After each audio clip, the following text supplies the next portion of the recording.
Hello, my friend. Here. You look like you could use one of these. Now, how can I help you? Would you like the blanket or the sword? It's a phrase we have around here. It means comfort or solutions. I've come to learn that not everyone may need or even want advice when they're going through something. I'll admit that I'm the type of person who gives out words of advice or encouragement and rushes out to solve problems of the people that I care about without even considering what they might need in that present moment. I've learned, thanks to my very dear friend Minthy, that being present and holding an open ear and just holding space for someone can be even more effective than swinging a sword at everything. Though that's not to say that that's not valid and required at some points, but but I think that that decision should be made by the one that you're looking to support. Yeah? So, blanket or sword? How can I help? When life hits harder than usual, or when we stumble and fall on our way, we're bound to pick up a few scars and heartaches. In the Japanese art of kintsugi, broken pottery pieces are repaired with gold.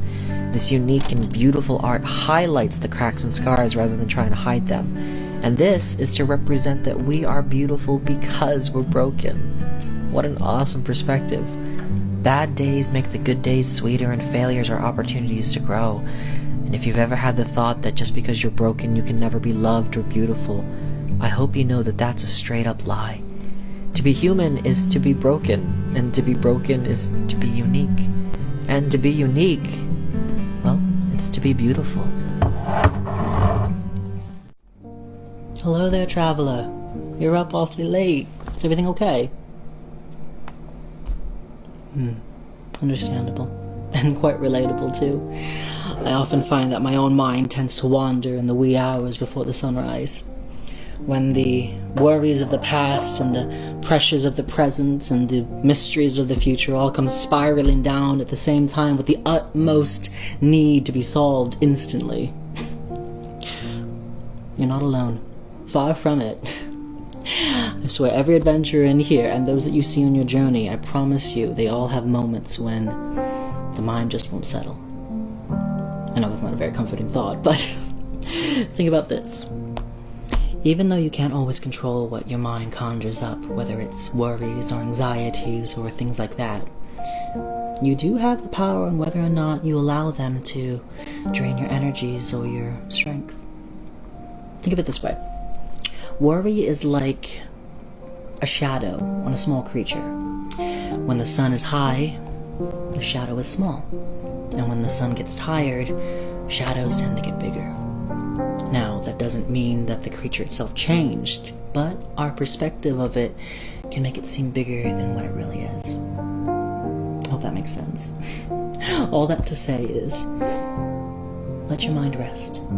Don't feed the shadow, and know that you're never truly alone. You got this. Now go get some sleep. When the darkness arrives with its dark acolytes, taking captive all hope and spreading their blight, heed the call, all those willing to push back and fight. Ignite, adventurer, ignite. When two flames align, a torch can burn bright. When three are aligned, then a fire takes flight. Imagine what happens when more give their light. Ignite, adventurer, ignite. Though the shadows may rise and attack with all might, even shadows must flee when our candles unite. Until the sun rises high, we will drive out the night. Ignite, adventurer, ignite.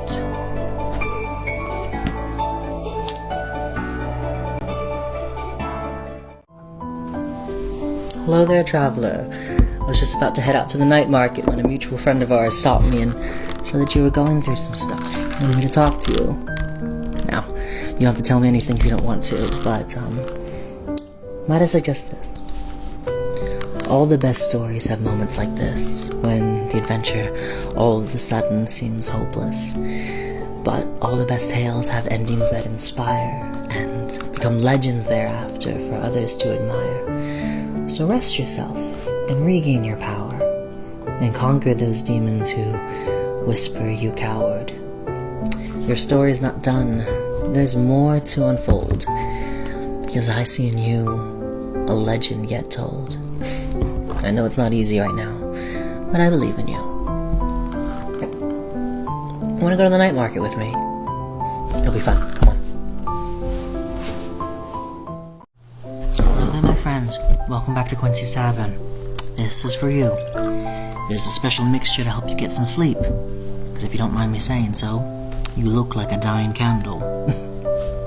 I mean, no offense.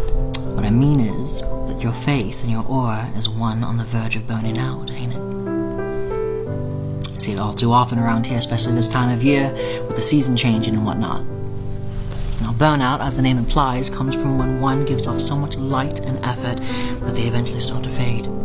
It can come from striving too much in many areas for perfection, all at the same time. It can come from concerning yourself with the well-being of others, dramatically more than yourself. Now, both of those things are admirable, worthy of praise. But even the largest of rain clouds eventually run out of water. Now, I'm talking to myself here too. I'm also one that often disregards my own need for rest and rejuvenation because I feel like I'm wasting time or missing opportunities. But rest is important, so I had to get this as a reminder. Inked into my body, permanent as ever. My ink master Dutoit took great care, and in the Elvis script wrote, even the sun and moon take turns to shine. All must rest, else all will pass. So might I suggest a long night's rest, an extra large lunch tomorrow, and I've heard that you're one who takes care of others quite often. I've heard it from friends. Now let me say this. You cannot take care of others unless you are well enough to take care of yourself. Get some sleep. And be safe out there.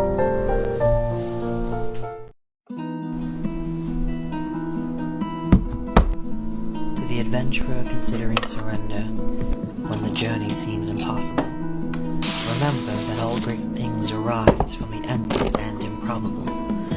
Every story starts with an empty page. Every painting a blank canvas. Consider the mighty oak adventurer and its origins in the darkness. As an acorn, it's small and fragile, no potential to be seen. But cloaked inside the little acorn is everything it ever needs. Its future as a mighty oak, standing proud and tall and strong, has to come from being pushed underground in the darkness, all alone. But with patience and perseverance, the acorn grows throughout the night. First a sprout, then a sapling, and oak emerges into light. With strong outstretched arms and deep roots clutched to the earth, the oak stands as a symbol of hope and the potential of one's growth. So take the acorn, adventurer, and take its simple story to heart, that you've had everything you'll ever need inside you from the start. Hello there, traveler. Welcome back to Quincy's Tavern. It's been some time. Hope you're well. I heard of the wonderful new adventures you have going on. Congratulations. Big new changes, new things on the horizon. You don't look so enthused. How come? Oh, I see. Well, I'd say it's completely normal to be cautious and to hold yourself a little more careful in new situations. No one wants to make the wrong choices, do they? But I would say that you're not being afraid or fearful of new things. On the contrary, the fact that you're even considering doing something that's completely different from what you're used to shows great courage. It shows that you have a fire for adventure. In my opinion, when we feel very low, when we feel very doubtful of our abilities and worth, when something new is just over the horizon, could be a sign that your heart's in the right place. It means you're not in for yourself. You're not just thinking for you, you're thinking of others, and those around you and the people you care about. You're mindful of the effect it will have, and that's admirable. But that worry is very valid, but I suggest you share that worry. Adventures are always better with a party. But, no matter what you choose, and wherever you go, remember you're always welcome back here.